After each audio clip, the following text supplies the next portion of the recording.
5-6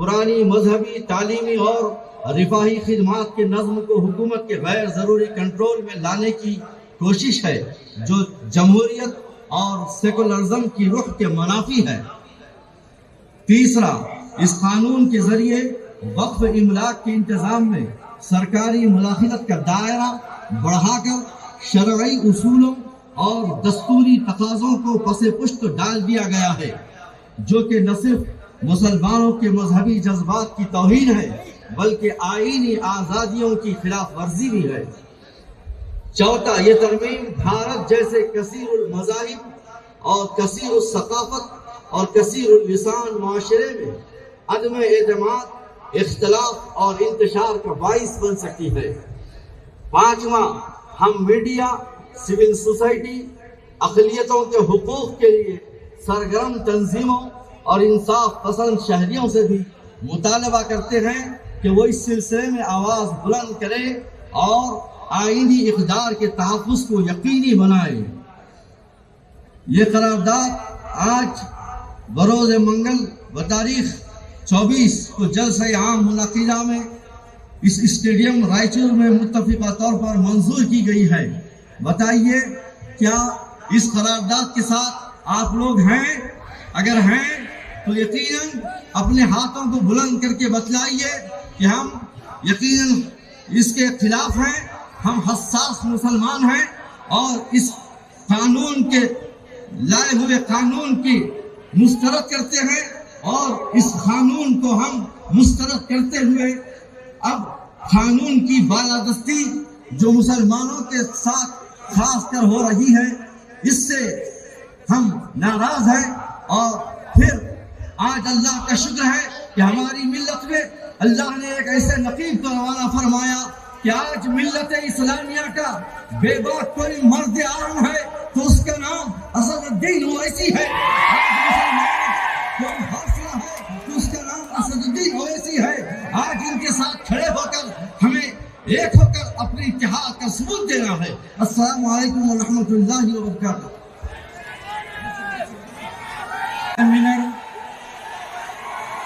کو کنوینر جے کمیٹی اور ان کے ترجمان سے خواہش کرتا ہوں کہ وہ اظہار خیال فرمائیں۔ بسم اللہ الرحمن الرحیم۔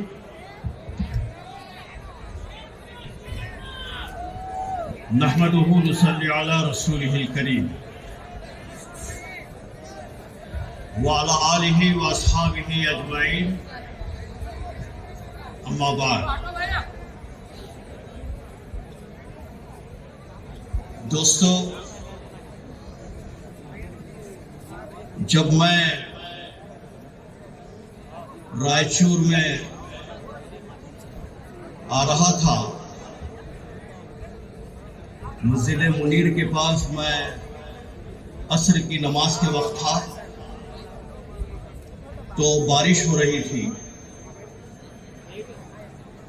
تو میں نے اپنے دوستوں سے کہا کہ شاید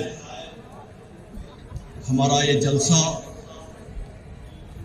بارش کی نظر ہو جائے گا، لیکن یہاں اتنی کثیر تعداد میں آپ حضرات کو دیکھتے ہوئے مجھے یاد آیا کہ آپ سب لوگ اس بات کا اظہار کر رہے ہیں، اب للکار رہے ہیں کہ سرفروشی کی تمنا اب ہمارے دل میں ہے۔ آپ سب لوگ یہ کہہ رہے ہیں اپنی حاضری کے ذریعے کہ سرفروشی کی تمنا اب ہمارے دل میں ہے، دیکھنا ہے زور کتنا بازوئے قاتل میں ہے۔ دوستو، بزرگوں،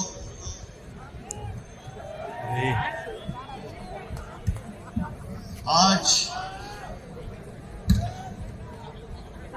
وقف کے کالے قانون کے خلاف ہم جمع ہیں۔ حکومت جب کوئی قانون بناتی ہے